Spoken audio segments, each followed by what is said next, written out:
Greetings, what's up everybody?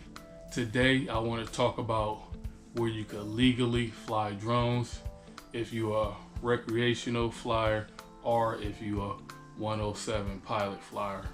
Alright, this website that I'm going to take you to allows you to see in advance where you can go and fly your drones under the law, right? It even gives you access to planning ahead, going to some areas and maybe asking for a permit in time. So when you go to this area, you already have your permit to be able to fly.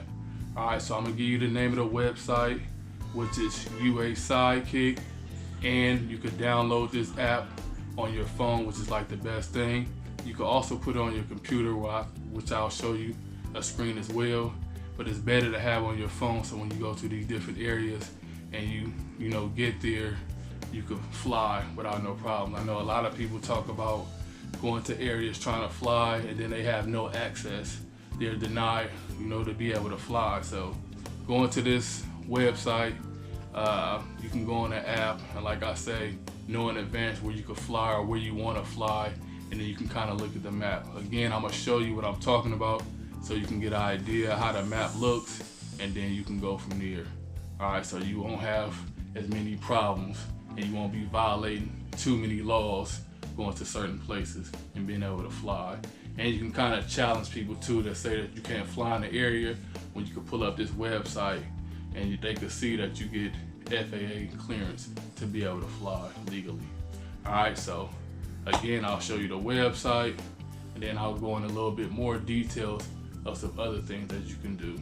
All right, peace. All right, this is the next question I had right here. Do we need to register our drone to fly? And what's the difference between a recreational pilot and a Part 107 pilot? All right, this is the website you'll go to, your Federal Aviation Administration website.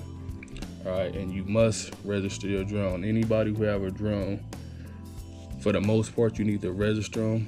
The only time that you don't register them, if they under 250 grams, and that's usually like your mini drone. So the mini pros 2, 3, 4, etc.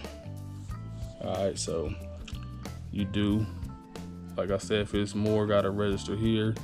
But all people who just flying for fun, recreational, you need to go here, click on this. Once you get to the website, it's a little kind of brief little introduction, kind of test you gotta do. Pretty simple, just to get your recreational license to be able to fly recreation. And you can also take the Part 107, which you gotta pay for. And the recreational permit is, you could do a lot of work which you can't get paid for. So it's just basically for a hobby, right?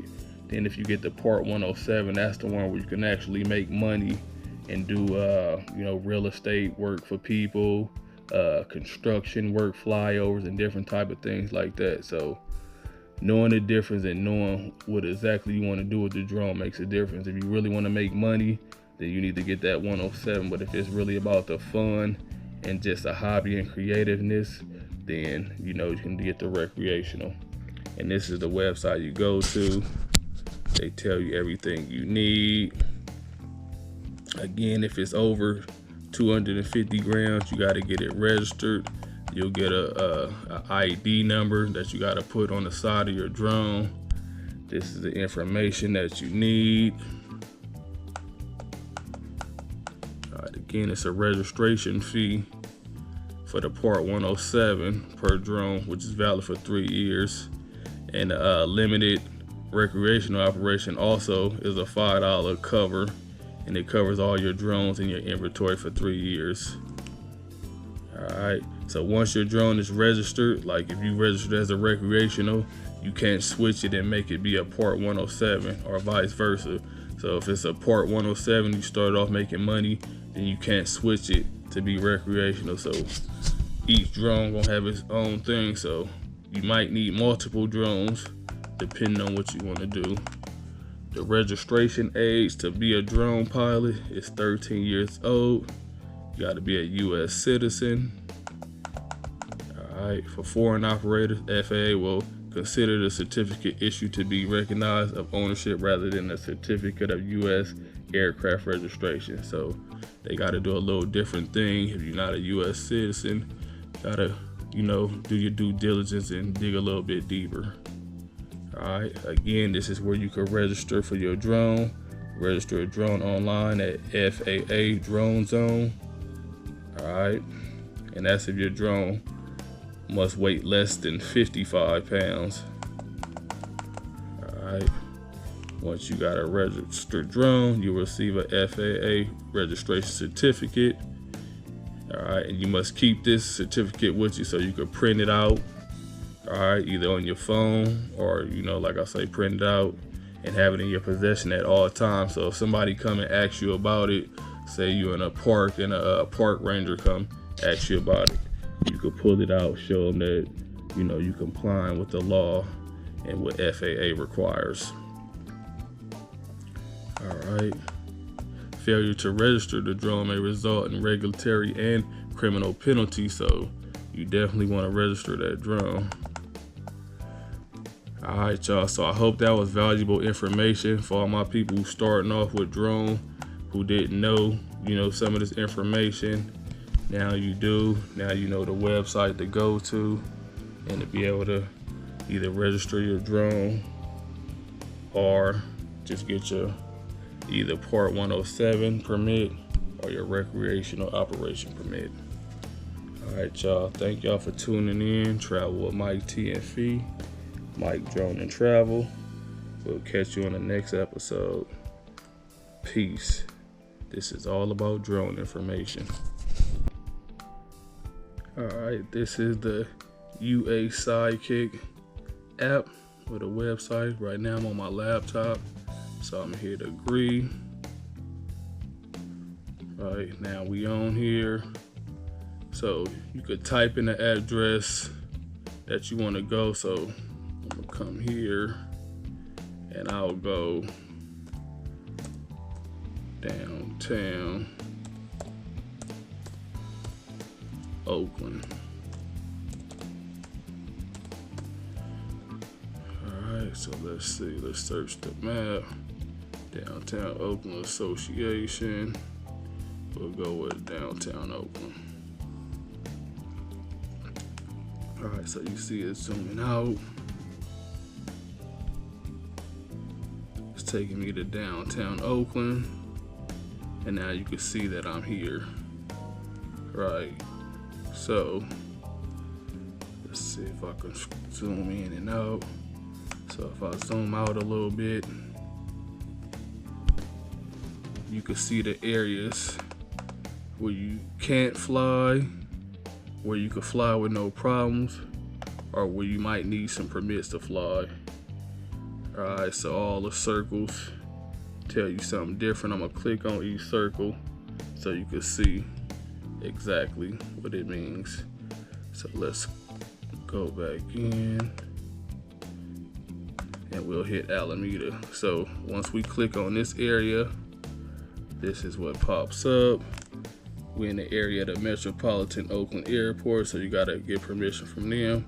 But I'm gonna hit a drop on there and see if I can fly there. So right now you see that I'm auto approved up to 0 feet, which means that it's a controlled space. So I gotta get the right authorization to be able to fly. And sometimes, they're pretty easy of giving you that. So that's one example. All right, so if I want to get approval, then I can go to the LAANC right here and then click on it and then ask for the approval. So that's that one. All right, so now let's just click. If I go on Oakland Pier, you see it's outside the bubble zone. So once it's outside the bubble zone, you don't need no kind of permission and you're pretty free to fly. So now if I click on this part of Oakland and then I hit my drop, now you can see I'm clear to fly. Uncontrolled airspace, no activity going on. So it's a go. So that's the good thing about this website.